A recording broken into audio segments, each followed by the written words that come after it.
Mirdita vlezër, mirdita motra, Zoti t'ju bekoj të gjithëve. Ja ku jemi prapë tu, bashkë, vazhdojmë ecim me këto mesazhet zinxhir, një nga një.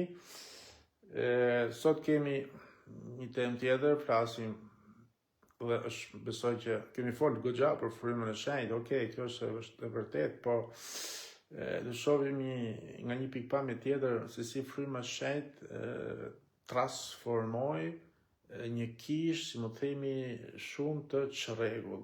Një nga kishat më të çrregullta që ekzistonte në atë kohë, fryma e shenjtë e ndryshoi, e transformoi në kishën më të fuqishme. Dhe kjo është që na mrekullon. Jo vetëm që e transformoi, po do shikojmë gjëra të tjera, sepse siç thash pra, ishte një kishë që ishte goxha e çrregull, ja pse Pali në fakt i shkruajti 2 letra dhe goxha të gjata. Edhe për këtë arsye, kjo kishë u bë dhe kisha më e fuqishme e asaj kohe. Jam i sigurt kur Perëndia ndryshoi atë kishë, sa mund të ndryshoj kisha tona, po mbi të gjitha kur Perëndia me anë frymës së shenjtë ndryshoi ato njerëz, sa mund të ndryshoj jetën tona, sa mund të ndryshoj ambientin në familjet tona. Kështu që mund të ndryshoj. Dhe gjithë kjo është vetë se prania e fjalës, pra kur ne me të vërtetë marrim fjalën e Zotit, po mbi të gjithë kur frymën e shenjtë e lejmë të punojë në jetën tonë. Edhe fakt ashtu shikojmë se si fryma e shenjtë e transformoi pra këtë kishë të çrregullt, e bëri në kishën më të fuqishme. Dhe do shikojmë sot se si fryma e shenjtë ka lëviz fakt. Kjo kishë edhe ta lejojmë, të shikojmë çfarë mund të zbulojmë. Se jo më kot, ka shkruaj 2 letra të gjata, po mbi gjithë marrim edhe ne atë që Pali shkruajti aty, ta marrim edhe ne, si punoi fryma e shenjtë atje, të punojë edhe me ne. Se si e transformoi atë kishë, të transformoi edhe kishën tonë, jetën tonë, familjen tonë, familjarët tanë. Amen, bëjmë një lutje dhe vazhdojmë pra bashkë, haleluja, Perëndit, falenderojmë Zot si gjithmonë. Falenderojmë për këtë kohë, mundësinë që na jep, që të jemi këtu, të ndajmë këto mesazhet. Zot Perëndi, unë të falenderoj Zot edhe për praninë tënde mbi të gjithë. Jap misardhjes frymës shenjtë që të na mbuloj, e të na udhëheqë në këtë mesazh, fliti Zot, me anë të meje kush jam unë. Kush jam unë që të prek të fjalë, qofse ti, Zot, nuk je me mua. Kush jam unë që të bëj këtë që po bëj, qofse ti, Zot, nuk e ke vendosur në thirrjen time. Zot, unë dua që ti të flasësh me anë të meje, të nuk më bekosh me këtë mesazh, po mbi të gjithë Perëndi të zejmë, Zot, të zejmë të marrim atë që është më kryesorja, këto 2 letra të gjata, Zot, që ti vetë me anë të Palit, o Zot, i shkruajte kësaj kishë të çrregullt dhe e bëre kishën më të fuqishme. Zot, bëj që njëjta frymë që transformoi të frymë të vi tani në jetën tona, të bekosh dhe vëllezërit dhe motrat kudo që të jenë, Zot, dhe ta shoqërosh me një prekje të fuqishme, Zot, të mesazh si gjithmonë. Po, Zot, lutem në emër të Jezusit, në emër të Krishtit Jezus, që bekuj qoftë gjithë jetën e vet. Amen. Okej. Po flasim për një qytet pra Korintas, siç e dim qyteti i lashtë i Korintës, që është Greqia pra. Ku në atë kohë, flasim tani në atë kohë, ishte edhe kryeqyteti i provincave romake, për ato që se dim, pra ishte një metropol, si mu themi, që begatonte, shumë begati pra, si qendër tregtare, ishte shumë e rëndësishëm fal edhe pozicionit gjeografik ku dhe ajo ndodhej. Pra ky qytet, për ato që se din, u shkatërrua në 164 para Krishtit, por u rindërtua nga Julio Cezar në 44 pas Krishtit. Dhe u rrit me shpejtësi aq sa u bë një qendër shumë e rëndësishme pra e perandorisë romake në atë kohë. Pra në momentin më të begatueshëm, si mu themi, qyteti numëronte në atë kohë një popullsi prej 700.000 banorësh, përfshirë madje dhe 500.000 slevër. Në ato vende pra të lashta, në atë kohë jetonin edhe shumë judej, ishin pra judej, pra ishin hebrej pra të asaj kohe, Por bashkësia më e madhe judeve ndodhe pikërisht pra në Korintas, ku numëroshin 20.000 banor judej. Dhe ishte kjo një nga arsyet pse apostulli Paul udhtoi nga Athina për në Korint, pra rreth vitit 51 pas Krishtit, pra. Dhe këtë e gjejmë ke Veprat e Apostujve kapitulli 18. Në fakt, shkojmë bashkë ke Veprat e Apostujve 18. Lexojmë 4 vargjet e para. Ke Veprat e Apostujve 18, marrim vetëm 4 vargjet e para.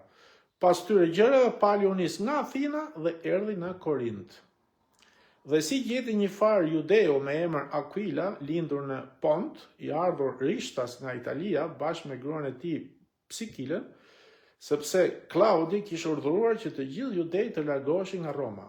Shkoi tek ata dhe duke qenë se kishin të njëjtën mjeshtri, shkoi të banoj me ta dhe punonte se mjeshtria e tyre ishte të bënte çadra. Çdo të shtunë mësonte në sinagogë dhe bindte judejt dhe grekët. Pra shikojmë që ishin judej dhe grekët. Pra lexojmë që Pali këtu që takoi Aquilën bashkë me gruan e tij Psikilën. Pra këto ishin judej në Korint, ku ndërtoshin, pra siç e lexuam, tenda, çadra. Dhe Pali e kuptoi që gjente në një pozicion strategjik për të përhapur ungjillin, si gjithmonë ne jemi të gatshëm të bëjmë gjithçka për të predikuar, për t'i ungjillizuar, dhe për një komunikim direkt madje me Romën dhe nga Perëndimi. Pra Pali aty në Korint ndaloi për 18 muaj në këtë rast, pra duke i predikuar si grekëve, lexojmë këtu, por dhe judejve, dhe themeloi madje edhe një kishë atje. Dhe është pikërisht kësaj kishe ku Pali pastaj i shkruajti letrat, këto 2 letra që ne sot i njohim si letra e parë dhe letra e dytë e Korintas, sepse ishte vetë Pali që e themeloi, pra e mbolli këtë kishë. Apostulli Paul pra i filloi këto letra me të subjektin e nështrimit të fuqisë së Perëndis dhe i mbaron po duke folur për frymën e shenjtë. Lexojmë një vargje 1 Korintas kapitulli i parë. 1 Korintas ke vargu 10. 1 Korintas kapitulli i parë vargu 10 thotë: Dhe tani vëllezër, ju bëj thirrje në emër të Zotit tonë Jezu Krisht, të flisni që të gjithë të njëjtën gjë dhe të mos keni ndanësi midis jush, po t'jeni plotësisht të bashkuar dhe duke pasur një mendje dhe një vullnet. Pra, këtu në 57 pas Krishtit, avërsisht rreth 5 vjet më vonë, pra, nga ku ishte largu nga Korinti, Pali shkruan letrën e parë kishës së Korintit nga qyteti i Efas. Pra Pali u ndodhte këtu tani në Efas. Jemi 5 vjet masi ai themeloi kishën.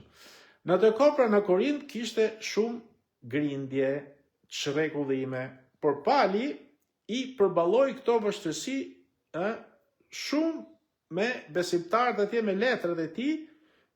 Në këto besimtarë për kërkon të kuptonin e të bënin një jetë krishterë, edhe nuk arrishin dot, si ishin shumë të çrregull, dhe ja pse Pali ju desh të shkruante këto 2 letra të gjata.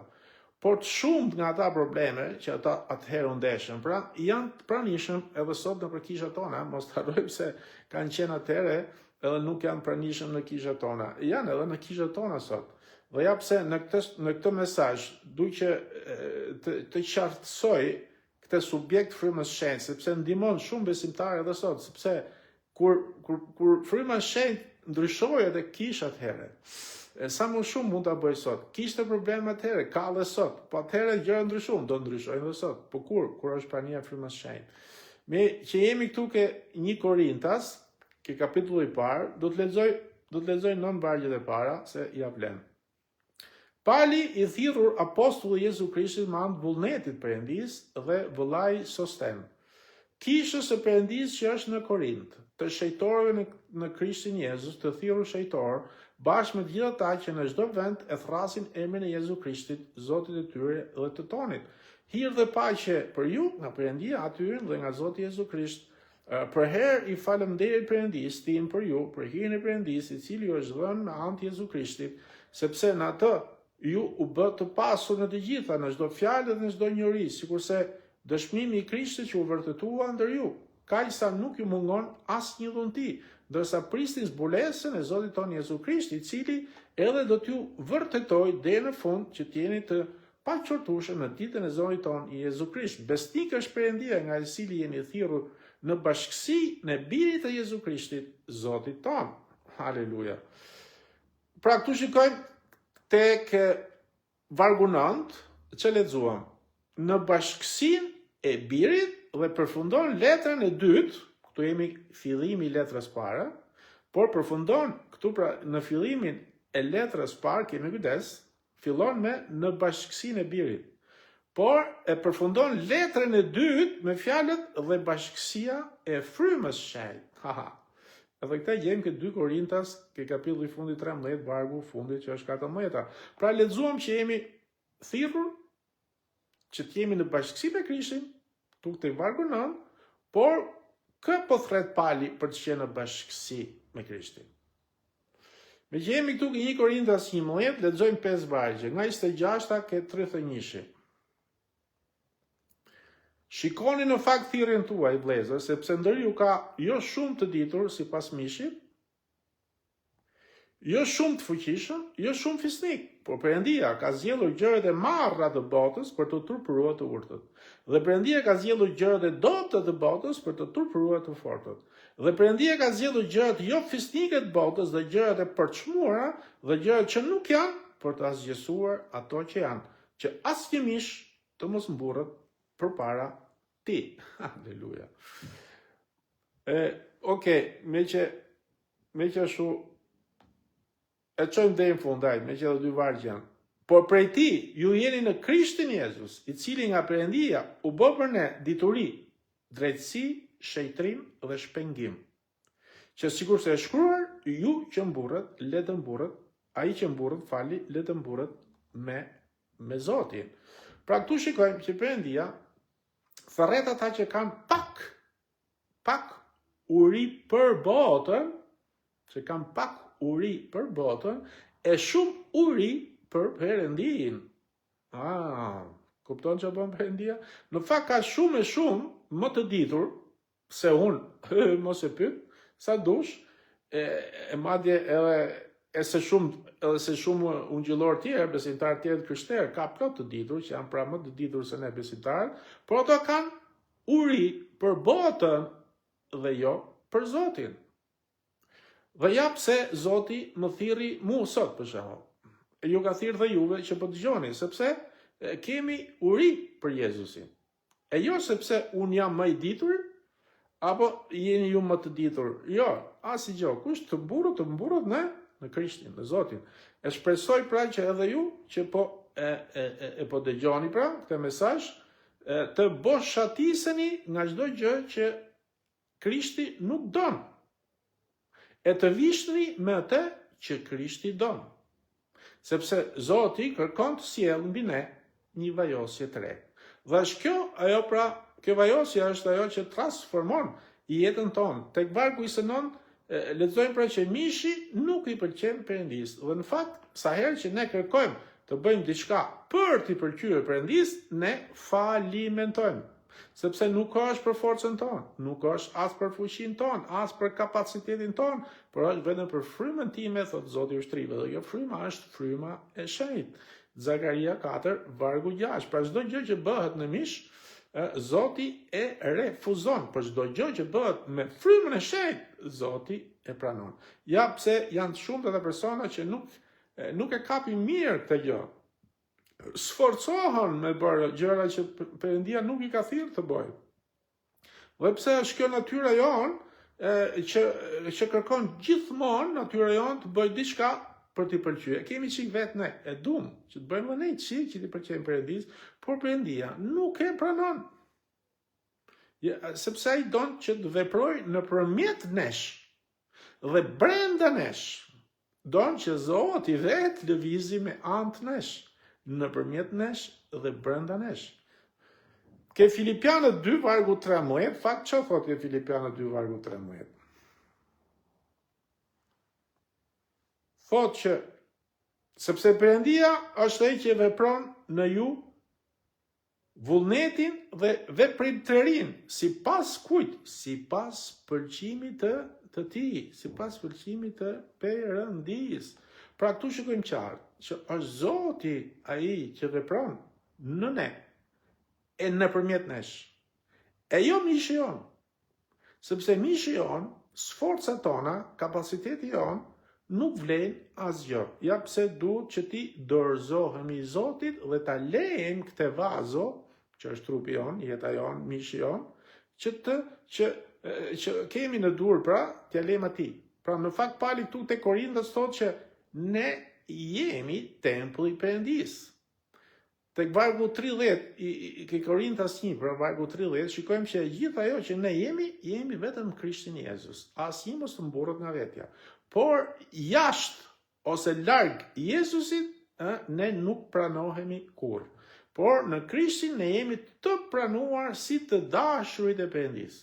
Dhe tek vargu 31 fakt shikojmë që është Zoti ai që vepron, pra bën vepër në ne dhe të lëvdërohemi vetëm në atë, në Krishtin, e jo në ne ose në gjërat e botës. Duhet të boshatisemi për gjërat e botës dhe të mbushemi me gjërat e Perëndis. Kjo është që kërkon Perëndia. Pra me fjalë tjera, Zoti këtu po thotë që Perëndia nuk po kërkon atë që mishi din të bëj, atë që ti din të bëj, por po kërkon atë që fryma e shenjtë mund të bëj me anë këtij trupi që ne kemi. Jepi zemrën Zotit dhe ai do të përdori ty. Pra, dhe ne duhet vetëm t'i dorëzojmë këtë trup, këtë vazo, t'ia dorëzojmë Krishtit. E gjithë lavdia është e Krishtit, nuk është e jona. Dhe nuk është e rëndësishme ajo që ne bëjmë, por është ajo që ai bën nëpërmjet nesh. Mani mend të mos e harroni. Nuk është e rëndësishme ajo që ne bëjmë, por e rëndësishme është ajo që ai, Krishti, bën me anë të nesh, nëpërmjet nesh. Amen. Kalojmë ke kapitulli 2, 1 Korintas 2. Lexojmë pak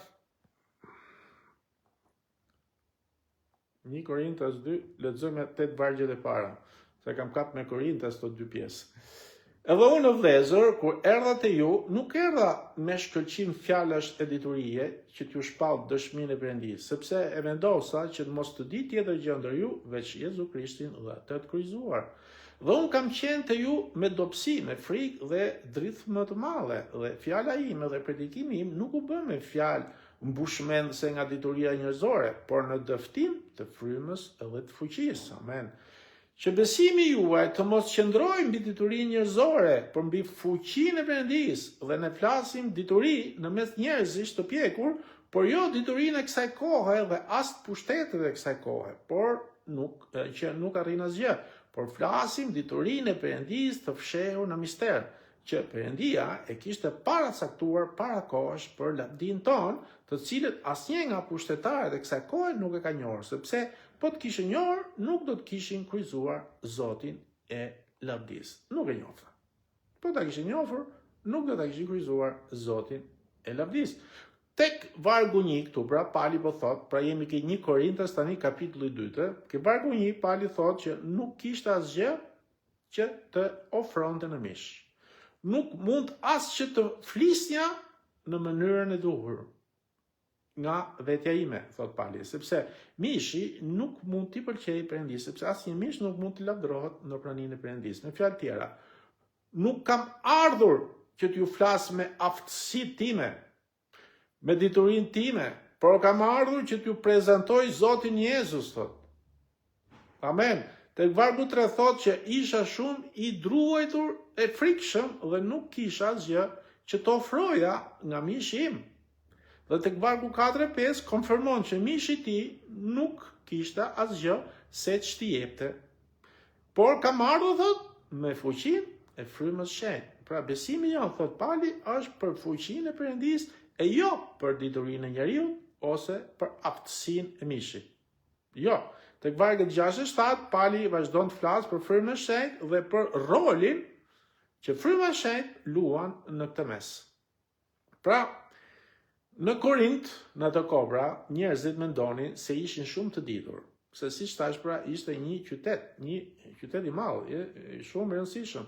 Dhe mendoshin tani këto njerëz sikur ishin shumë të ditur. Por Pali i tregoi atyre që dituria ju, i thot, o ju të mençmit e katunit, dituria ju, i thot, dituria njerëzore nuk duhet të kërkohet. Ta lej me një anë, por duhet që të kërkojë dituria e Perëndis. Në fakt, ata që u konvertuan, që e pranun Krishtin në kohën e Palit, ishin persona të thjesht. Sepse nuk lexojmë për shembull këtu që u konvertuan filozofët ose të fuqishmin. E jo, sepse qofse Perëndia veproka me anë këtyre të pasurve, filozofëve dhe të fuqishmeve, do thotë që këto u shpëtogën, këto arrin edhe maturimin, në tjerët që kemi lind të dobët, atëherë ne do shkojmë ferr. Po a është Perëndia i drejtu? Jo. Po nga që Perëndia nuk i intereson sa leke, sa i famshëm je, sa filozof je, nuk do të di për këto gjona, Perëndia, okay? Apo sa i fuqishëm je, sa muskull ke, se po të shpëtoshin këto do thotë që Perëndia po bën diferencë dhe nuk është i drejtë, po Zoti do zemrën e secilit, si të dobtit, si të varfrit edhe të pasurit, si të fuqishmit edhe të dobtit, si filozofit edhe të thjeshtit. Ai do zemrën. Kështu që jo kjo është që Perëndia jon është e mrekullueshme, që Perëndia jon nuk shpëton ato që janë të fuqishëm, janë filozof apo janë të ditur të kësaj bote. Jo, madje këtu thotë që ja kam fshehur atyre, thotë këtë dituri. Jo, ja kam dhënë juve, se Perëndia do zemrat. Okej, se po të qofse do të shpëtoshin ato, do thotë që Perëndia po bën diferencë e në të dobtit, në të varfrit, në që si jemi filozof, në shkoshin ferr, por Perëndia është i drejtë, nuk do t'ja di se kush je. Ai don zemrat, pendim, që ne të gjithë të pendohemi. Amen. Pra kjo është, në fakt që thotë, kjo është sepse Perëndia zgjodhi të tupërojë diturinë e tyre, okay, duke derdhur diturinë e tij mbi ne, që ishin pa ditur për këtë botë. Pra Perëndia zbuloi diturinë e tij frymore me fjalën e tij. Por kush zotron frymën e shenjtë, duhet që të aplikojë atë fjalë në jetën e tij. Me këtë dituri hyjnore ne realizojmë që besimi jon duhet vendosur jo në gjërat e botës, por në Jezu Krishtin, i cili është kreu dhe kryesuesi pra i besimit ton. Jemi këtu ke 1 Korintas 2, lexojmë nga 9 ke 16. Por sikur se është shkruar, dhe në fund pra shkojmë. Ato gjëra që syri nuk i ka parë dhe veshi nuk i ka dëgjuar dhe nuk kanë hyrë në zemrën e njeriu, janë ato që Perëndia ka përgatitur për ata që duan atë. Por Perëndia na i ka zbuluar me anë të frymës së tij, sepse fryma heton çdo gjë, edhe të thellat e Perëndis. Sepse cili nga njerëzit pra njeh gjërat e njeriu përveç se fryma e njeriu që është në të, po kështu, asnjë si njeh gjërat e Perëndis përveç frymës së Perëndis. Dhe ne nuk kemi marrë frymën e botës, por frymën që vjen nga Perëndia, që të njohim gjërat që na janë dhuruar falas nga Perëndia. Për këto edhe flasim, por jo me fjalë të mësuara nga dituri njerëzore, por të mësuara nga fryma e shenjtë, duke i krahasuar gjërat frymore me fjalë frymore. Dhe njeriu natyror nuk i rrob gjërat që janë në frymën e shenjtë, sepse për të janë marrëzi dhe nuk mund t'i njoh, sepse ato gjykohen frymërisht. Por njeriu që është frymor gjykon çdo gjë dhe vetë nuk është i gjykuar nga asnjëri, sepse kush e ka njohur mendjen e Zotit që mund të mësojë atë, por ne kemi mendjen e Krishtit. Haleluja. Sa vargjet fuqishme, më falni pak pipa kuj.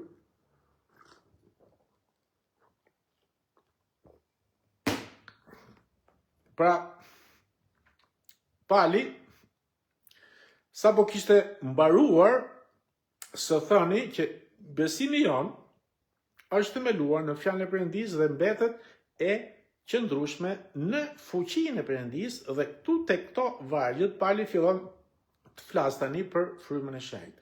Dhe se si fryma na zbulon edhe na zbulon gjërat. Motivi që Perëndia na dhuron neve sot frymën e shenjtë është që ne të njohim gjërat që na përkasin neve. Në momentin që ne njohim këto gjëra që fryma e shenjtë për na i zbulon, ne fillojmë të ndajmë me njëri tjetrin, sepse bota nuk i kupton gjërat që Zoti na shfaq neve. Bota është në errësirë, nuk din atë që Zoti po na shfaq ne me anë të frymës së shenjtë. Se bota dhe frymën e shenjtë e kemi ne, njohim ne, ato nuk e njohin. Por personi frymor që jemi ne, këto i kuptojmë. Ne kemi mendjen e Krishtit kur fillojmë të dëgjojmë mësimet që fryma e shenjtë na mëson. Kjo është mendja e Krishtit. Okej, që ne për të fillojmë të dëgjojmë ato mësime që fryma e shenjtë na mëson ose na zbulon nga fjala vet. Pra, fryma e shenjtë na jep që ne mund të njohim gjërat e Perëndisë që na përkasin neve. Jo të gjithë gjërat na përkasin neve. Okej, janë sa gjëra që nuk na përkasin ose i përkasin dikujt tjetër. Po ti ke thirrjen tënde, kështu që çfarë bën këtu në terras pra? Fryma e shenjtë na jep që mund të njohim gjërat e Perëndisë që na përkasin neve dhe kur ne fillojmë të dimë që këto gjëra na jepin neve, atëherë ne marrim mendjen e Krishtit, sepse mendja jon fillon të përtërihet fal gjërave të Krishtit. Pra fal fjalës Krishtit. Pra mendja e Krishtit vjen tek ne kur ne i japim vendin frymës shenjtë që të bëhet mësuesi jon. Në qoftë se ti nuk e lejon frymën e shenjtë që të bëhet mësuesi jon, atëherë ti nuk mund ta marrësh kurrë mendjen e Krishtit. Pali këtu i lajmëron Korintësit që nënshtrimi ndaj frymës shenjtë ishte shumë i rëndësishëm, jo vetëm për mendjen e tyre, por edhe si përfundim, pse jo, edhe për trupin e tyre.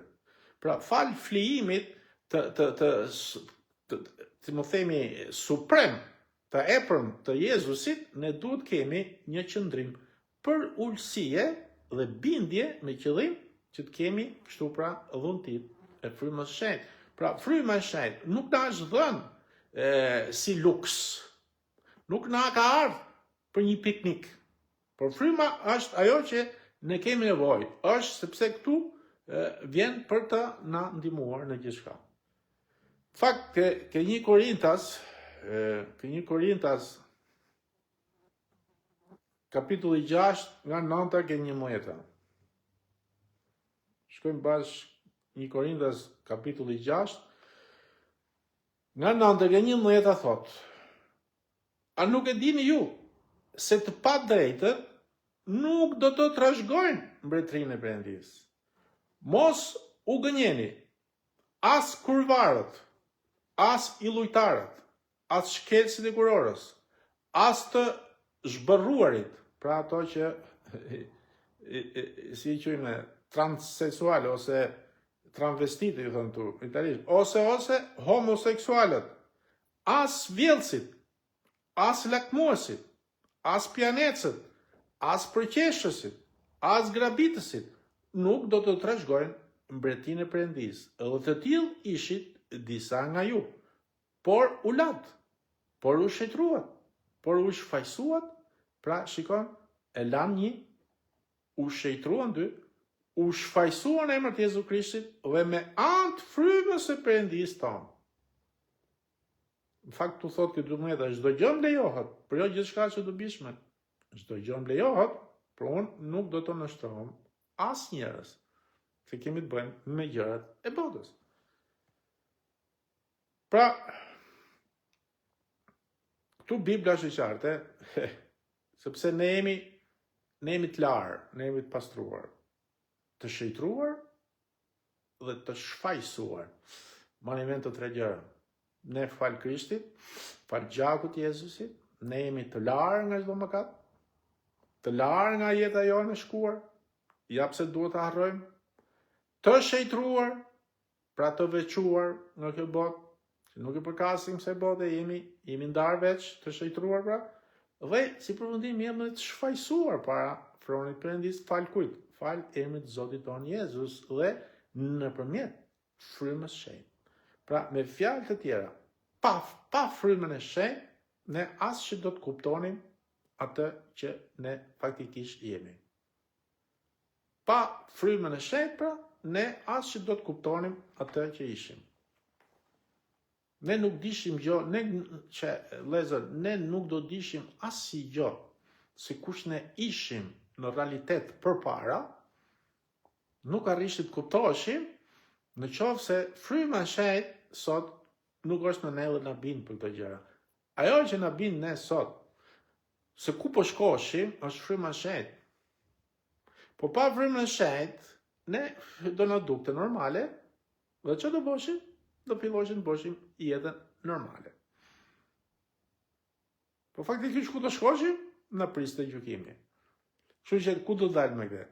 Ato që qynë vetëm besimtar, të vajosit e Zotit, po akoma fillojnë të jetojnë jetën e vjetër, do thotë që fryma e shenjtë ke këto njerëz është përgjumur, është fikur. Sepse është fryma e shenjtë, ajo që na bin se kush ishim, se ku po shkoshim, edhe kush jemi sot. Qoftë se ti akoma bon atë që boshe dikur, do thotë që ky vaj nuk është. Troçma ja pse përgjigjen që do marrin 5 virgjëreshët e marra, X unë nuk di nga dini, sepse ju s'keni kuptuar si jo. Ju s'keni kuptuar gjë më të rëndësishme. Gjithçka që e bën fryma e shenjtë, nuk është që jemi ne. Sforcat tona nuk hyn punë. Ke 1 Korintas, me që jemi këtu ke 6, marrim prap, shkojmë atëherë. 1 Korintas 6, kapitulli 6, shkojmë tek 19, hajde. 1 Korintas 6, nga 12 ke 19 tani. Pra si thash, çdo gjë më lejohet, por jo gjithçka që do bishme. Çdo gjë më lejohet, por unë nuk do të nështrohem asnjërs. Gjellët janë për barkun dhe barku për gjellët, por Perëndia do të shkatërrojë edhe këtë dhe atë. Por trupi nuk është për kurvëri, por për Zotin. Dhe Zoti për trupin.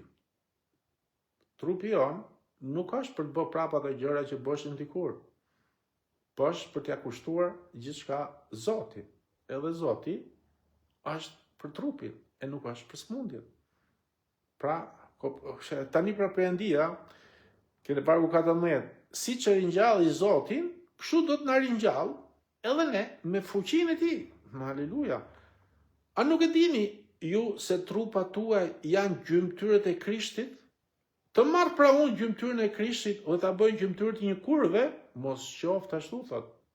A nuk e dini ju se ai që bashkohet me një kurv bëhet një trup me të, sepse thuhet do të jenë të dy, thot Zoti, një mish i vetëm. Por ai që bashkohet me Zotin është një frymë me Zotin. Largoni nga kurvëria. Çdo mëkat që kryen njeriu është jashtë trupit.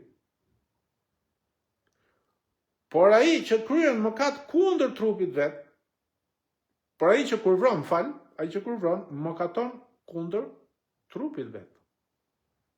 Pra kurvëria shkatron sepse është zgjidhja jote. Nuk janë mëkate spontane. Kurvëria është një planifikim. Dhe kjo të shkatron. Atë që thamë gjithmonë, ne mund të mëkatojmë. Okej. Por nuk mund të jetojmë në mëkat. Ço do thotë? Gjithë bëjmë gabime. Okej. Por nuk mund të planifikosh që të shkosh ti të mëkatosh kur ti e din që ajo nuk është gjë e mirë. Ti e din dhe planifikon. Atëherë do thotë që ti konsiderohet që po kurvon, edhe kjo po mëkaton kundër ti dhe trupit tat dhe po e shkatron. E nuk është më trupi për Zotin. Po trupi në të rast është për kurvërinë.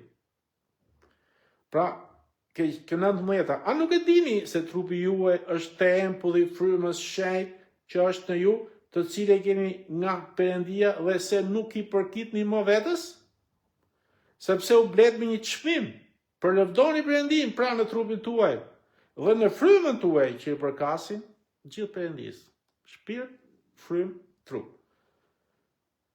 Ke vargu 12, lexojmë që edhe pse fryma e shenjtë është ai që na lan, na pastron, e na shëjtron, e na shfaqson, por më jep mua si përfundim ta bëj zgjidhjen që ta bëj apo jo.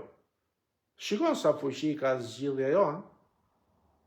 Ne kemi aq fuqi në mendjen tonë, në zgjidhjen tonë, na ka lënë të lirshëm Perëndia, vullnet të lirë, sa ne që mund t'i themi Perëndis, X s'do t'ja di për ty, ose mund t'i themi djallit, X s'do t'ja di për ty. Kujtohet ajo, ke Marku 5, ishte i legjoni, i demonjati me 5.000 demona, 6.000 demona. E megjithatë zgjidhjen që i bëri, që të shkojë ke Jezusi për të çliruar, edhe pse kishte 6.000 demona, nuk nuk ja prekën dot zgjidhjen, nuk e ndaluan dot për zgjidhjen që bëri. Asnjë mos je shkak, jo po ne, jo po këne. Je ti që po zgjedh, jo djalli. A Zoti, je ti vetë që preferon ta bësh atë gjë. Zgjidhja është një fuqi veç. S'ta prek as Perëndia, as djalli. Zoti të flet në zemër, mos e bë. Djalli nga ana tjetër të vjen e të flet në mendje. Boje, po je ti që vendos.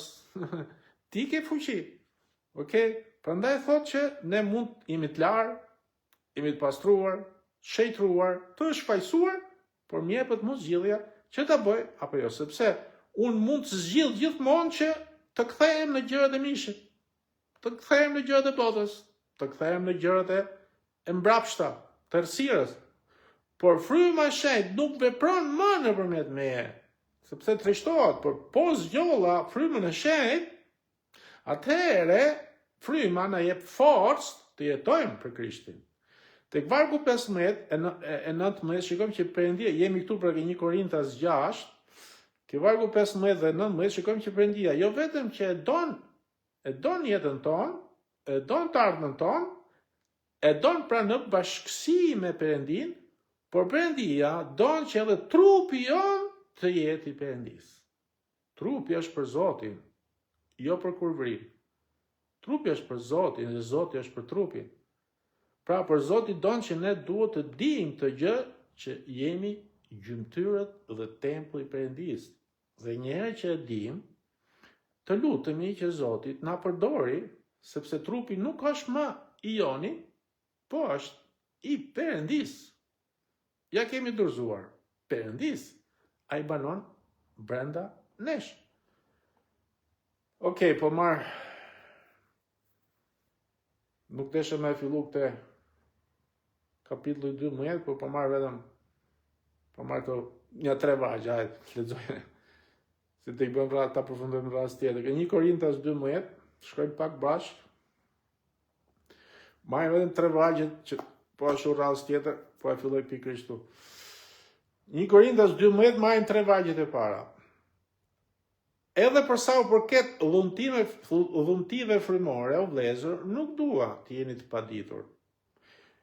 Ju e dini se kur ishit pagan, tërhiqeshit pas illujve të pagoj, nën shtytjet çastit. Prandaj ju bëj të ditur se askush që flet në frymën e shenjtë nuk thot mallkuar qoftë Jezusi, dhe asnjë nuk mund të thot Jezusi është Zot veçse në frymën e shenjtë. Pandaloj këtu sot. Kemi hyrë ke thirrja, kemi edhe funksionet e Perëndis, jemi 3, Ati, Biri, Fryma e Shenjtë, shikojmë që 3, 1, 3, po kanë funksione ndryshme, po të shikojmë rast tjetër, nga vargu 4 e poshtë. Kemi dhuntit e frymës së shenjtë si përfundim, po këto s'na hyn punë sepse kemi folë për dhuntit veç, nuk jam këtu që të flas për këtë, po du të arrij ke përfundimi pra se si fryma e shenjtë transformohej një kish kaq të çrregullt, pra që ishte e Korintasve, dhe jo më kot pali shkruajti 2 letra të gjata, dhe kjo që ishte më të çrregullta, më e përdala si kish, u bë kisha më e fuqishme fal kujt, fal frymës shenjtë. Ajo e transformoi dhe kur e bëri ajo, edhe qofse ti ke probleme në kishën tënde, rri qetë se fryma e shenjtë, punon siç punoi në Korintas, do punoj edhe ke kisha jon këtu sot. Punoj ke kisha Korintasve, do punoj edhe ke jeta jote. Punoj ke kisha Korintasve, do punoj edhe ke familja jote, do ta transformoj. Vetëm don që ne t'i bindemi fjalës frymës, sepse fjala është e frymës, fjala është e Zotit, fjala është e Perëndis, është e njëjta, okay? Pra këtu ke 1 Korintas 12, lexojmë 3 vargjet e para. Do ta përfundojmë sot. Tu pali fillon të flas për fuqinë e Perëndis. Dhe shikojmë që pa dituria ose ignoranca është ajo që na mban larg nga gjërat që neve na përkasin. Në fakt, suksesi i djallit nga varet, nga ignoranca jonë, nga padituria jonë. Sa të krishterë nuk din autoritetin që kanë si krishterë që janë. Autoritetin që kanë në Krisht. Ka plot. Ka plot që i din, e qyjnë vetën krishterë, Po janë plot ato që nuk din, se thashë din, nuk din autoritetin që ato kanë Krishtin Jezus. Djalli, nga ana tjetër, e di shumë mirë autoritetin që ato kanë në Krishtin Jezus, kurse ato vetë nuk e din. Dhe kjo ignorancë i bën që djalli të fitojë mbi ato. Pra suksesi i djallit nuk varet se sa i dobët, se sa lekë mbanget, apo se sa si çfarë situate ndodhesh. Suksesi i djallit varet nga ignoranca jonë që ne kemi për sa i përket fjalës Perëndis. Pra, është ignoranca jonë ajo që na mban larg nga gjërat që neve na përkasin. Janë shumë gjëra që na përkasin, edhe nga ignoranca nuk i marrim. Pra, nga gjërat e Perëndis, pra, mos kujto që gjërat që të përkasin do t'i zbulosh vetëm kur shkosh në qiell. Jo. Zoti vdiq e u ringjall, jo vetëm për jetën e përjetshme, për që të kesh bollek, bekime edhe në këtë jetë. Pra mos prit pra që gjërat ty të përkasin vetëm kur të shkosh në qiell. Jo, merre se buka është e fëmijëve tani, ta marrësh gjithë ato që të përket ty, shërimi, çlirimi, bekimet, gjithçka. Sepse na përkasin deri tani. Madje në qiell, madje kur të shkojmë në qiell, atëherë do themi, ç'a pas kam bë unë Mariau, ç'a pas kam bë, sa atje pastaj do të zbulojmë atë që ne kemi humb për ignorancën tonë kur ishim këtu në tokë. Sepse çdo gjë fillon tani këtu në tokë. Tani, merre tani, çfarë zgjill tu, zgjill atje. E çfarë lidh tu, lidh atje. Unë nuk dua që të hyj në lavdi, të shkoj në qiell një ditë, e të zbuloj atje atë që unë kam humb për ignorancën time flas, kur unë isha këtu në tokë. Pra janë të shumë të ata sot që për shkak të paditurisë nuk marrin atë që Perëndia ka përgatitur për ne sot. Nuk kanë ignoranca. E nuk i marrin atë që Perëndia ka përgatitur. Pa le ç'a mendojnë. Ma Ariani, se dro Ariani ka dalë tuke këto rrjetet sociale dhe po ky. Kush jam unë, as i gjallë. Unë e ti jemi një lloj jemi. Ku bot diferencë, që po hym punë Zotit, se ku dal unë, as si flas unë, apo ku je ti. Ti dhe atje, ku do t'jesh, edhe unë këtu. Një lloj kemi. Madje ti mund të marrësh ose mund ta marrësh, e di Zoti dhe si punon. Prandaj mos të heci me te. Okay? Ja shumë ato, për shkak të paditurisë, por nuk marrë atë që Perëndia ka përgatitur për ne sot. Edhe kështu, mungesa e kësaj fuqisë së frymës së shenjtë në jetën tonë ndodh për shkak të kujt? Të ignorancës, të paditurisë. Ja pse që suksesi i djallit nga kush varet? Nga ignoranca jonë. Tek vargu 3 këtu, pra ke 1 Korintas 12, se duhet ta përfundojmë me këtë, flitet pikërisht në lidhje me njohurinë tonë, sepse kushdo që thot në zemër, me zemër që Jezusi është Zot, kjo vjen nga fryma e shenjtë. Kjo është ajo që është një dhunti që quhet dhuntia e njohurisë. Ta bjen fryma e shenjtë dhe ti e thu. Bibla është fjala e Zotit, ti e thu, është njohuri. Ke njohurinë se ta ka jep fryma e shenjtë. Pra kushdo që thot në zemër që Jezusi është Zot, kjo vjen nga fryma e shenjtë. Pra dikush mund të pyesë se si mund ta di që ka apo jo frymë shenjtë. Pra ata pyesin që janë ato që nuk e ka, a dikush pyesin a kanë ato që pyesin a e kam unë apo se kam frymën e shenjtë. Janë ato që nuk e kanë frymën e shenjtë, sepse ai që ka e din që e ka. E din që e ka, nuk e nevojë të pyesun a kam unë frymën e shenjtë. E di, sepse më zbulo fjalën, sepse më jep qetësinë, më jep durimin, më jep gjitha, më çiltërson, më mbulon. Kështu që prandaj asnjëri nuk më thot që a kam unë apo se kam. Ai që pyet do thotë që nuk e ka. Sepse ai që e ka nuk pyet, sepse e ka. Okej. E mbyllim këtu për sot. Edhe Zoti t'ju bekoj. Kemi pjesën e dytë rast tjetër, mos harrojmë se kemi edhe letrën e dytë Korintasve. Do t'i marrim shumë pra, do mundohem që për 1 orë ta përfundojmë të njëjtën bashkë, sa shumë e bukur këto, të dim se si fryma e shenjtë vërtet ti zbulon gjithë këto gjëra. Pra, edhe pa frymën e shenjtë ne jemi jashtë çdo gjëje, prandaj mos humbasim për ignorancë. Prandaj duhet ta mbajmë ndezur frymën e shenjtë. Më shumë të lutemi, më mirë është. nga ana tjetër më shumë të meditojnë fjalën, akoma më mirë është. Sepse hecin bashkë, fryma, fjala, fryma, nuk mund të ndahen kurrë. Po i ndave, do hec, si mu themi, topall. Do qalosh. Po të qalove, nuk hec do shpejt. Edhe do bësh figurë keqe. Prandaj, kur i ke të dyja, s'ka bon njëri. Zoti t'ju bekoj, si gjithmonë ju falenderoj për çdo mbështetje, për komentet, për lutjet mbi gjithë njerëz se kam nevojë, edhe takomi të njëjtën. Mirupafshim dhe bekime.